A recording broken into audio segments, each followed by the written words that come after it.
Hello, my name is Nitrate Nether, and today I'll be talking about the remaster of Spider-Man and how Insomniac Games uh did something really big to the franchise of Spider-Man.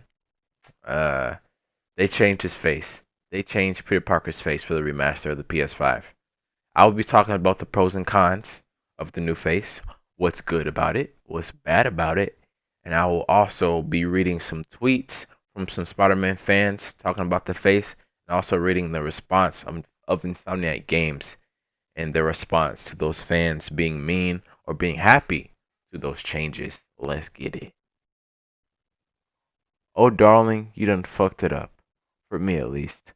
I wish I'd never played it on PS4. The new face with the old voice digs too deep in the uncanny valley for me.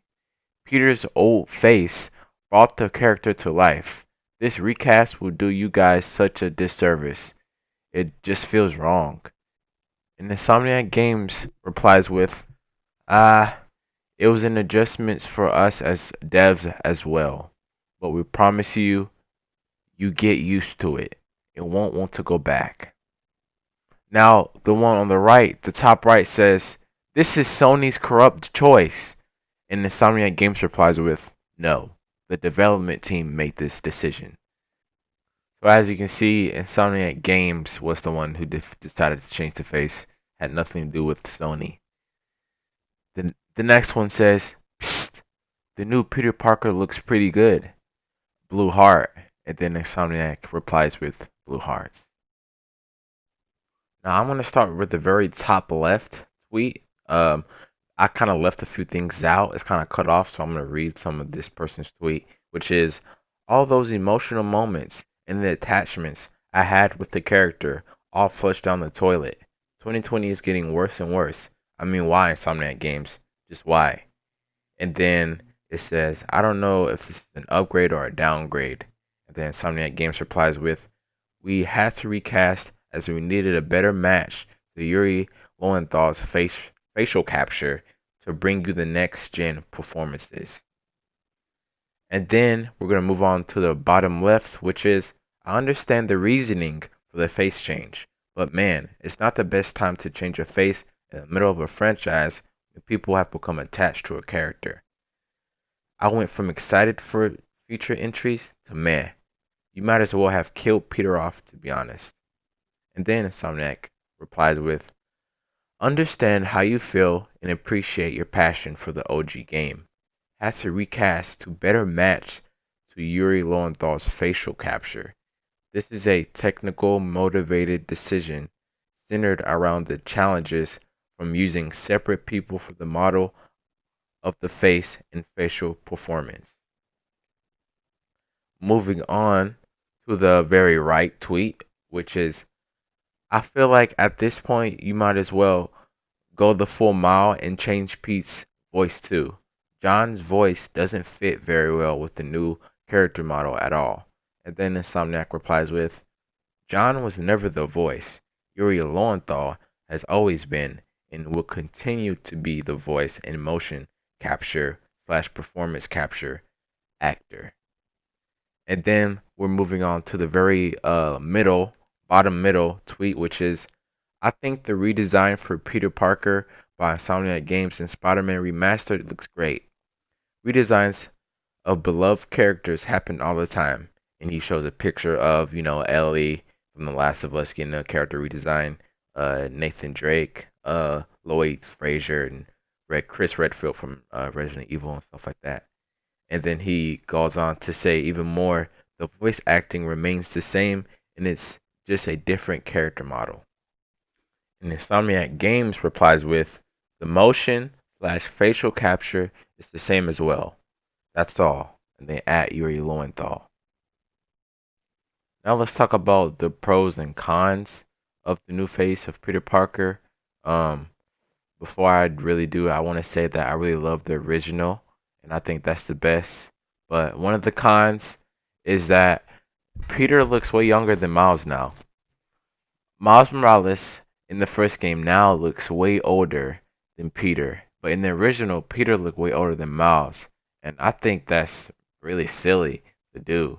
Uh, of course, they have expressed 1,000 times that they did it to better capture, the actor's face for better facial animation and stuff like that. And I get that. I understand they had to do that to upgrade the performance of the character for a better experience and shit. But maybe sometimes it's just not worth it. Maybe, keeping the original face and putting in that extra work will do better for you because you'll actually keep your fan base and not just focus on some silly face animation. But that's just my 2 cents. I love the game. I'm excited for it, but that's just my 2 cents. And the other con is that I guess there was no necessary change. There was no necessary change. What I'm I know for a fact no one complained about the original face of Peter Parker on the PS4. And there's absolutely no reason to do that. But the official excuse that they had for changing his face was that the actor who does the voice of Peter Parker in that game, they wanted to find another face that's very similar to his, so that way it could kind of capture better, show better facial animations. But even so, I don't, I don't, I don't buy it. I don't like it, and it's gonna be so weird seeing Peter Parker with a new face, but interacting with the same people. You know what I mean? Because when I hear that voice, I put it to the original Peter Parker's face. And so I'm hoping that they at least change the face of Mary Jane. They haven't. I know they haven't. It's gonna be so weird the fact that they only changed Peter Parker's face and no one else's. I think they changed Yuri's face, or I'm not sure. I think it's just Peter Parker though. It's so silly. Now a pro. Here are the pros about Peter Parker's face. It'll be new. We don't get to see the same, you know, Peter Parker from the first. We get to see a completely new Peter Parker. The same Spider-Man, technically, because you can't really see his face, but completely new Peter Parker. Like, it's gonna be kind of nice to experience this game almost like the first time again because it's a completely new character. And so it's gonna be, I guess, when you think about it, it's gonna be kind of fun to finally uh experience it as if it's new, like you've never played it before. And so maybe that's what they were going for because they knew that people love this game and they replayed it, and I guess they didn't want. I guess it really would be boring if we just saw the same character in the remaster and tried to replay the whole thing over again. It'd be super boring if we had to just the same thing. But we have a new character, a new Peter Parker, and it's gonna be a new experience. It's gonna be more fresh and you know, a new journey to see how bad or how good, how worse or how better of this Peter Parker he is. So yeah, those are the pros and cons of Spider-Man. Yeah, so to sum up the pros and the cons, Peter Parker looks younger than Miles Morales. He looks way too young. That's the con, and the pro is that he has a new face. It's a new Peter Parker, and it's gonna be a better, a fresher experience to play Spider-Man again.